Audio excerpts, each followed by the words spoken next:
Lost Voices. Letters are among the most significant memorial a person can leave behind them. Johann Wolfgang von Goethe.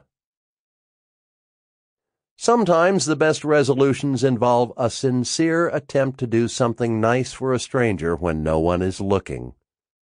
That is what my wife Barbara resolved to do with a forgotten box from a dusty attic.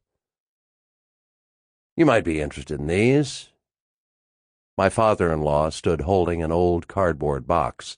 It smelled of dust and paper too long without air. "What is it?" I asked, taking the box. "Some letters and other things. I thought you might be interested." He had found the box in the attic of an old, vacant house in Highland Park, an exclusive neighborhood just north of Dallas. It was being renovated. He had been running air conditioning ducts in the attic.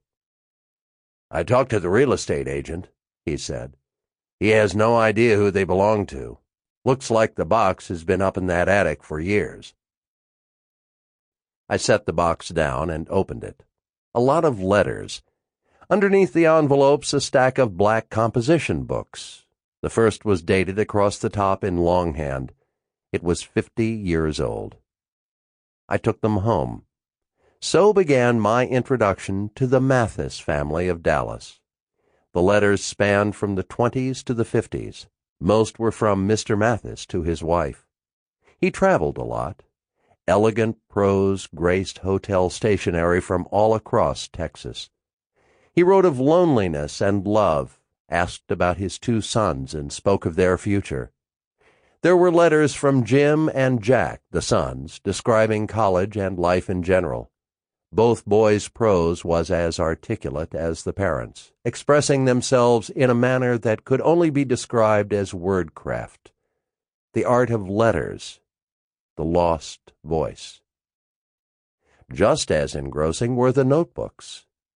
Mrs. Mathis's diaries spanned decades, gorgeously describing everyday life.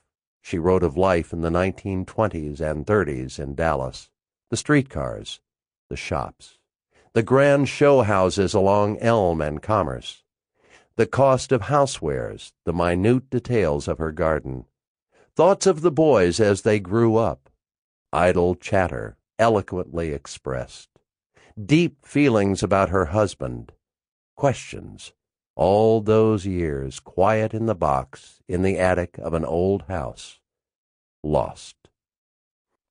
I tried half-heartedly to find the family. No related Mathis in Dallas. I gave up, finally putting the books and letters. Sample complete. Ready to continue?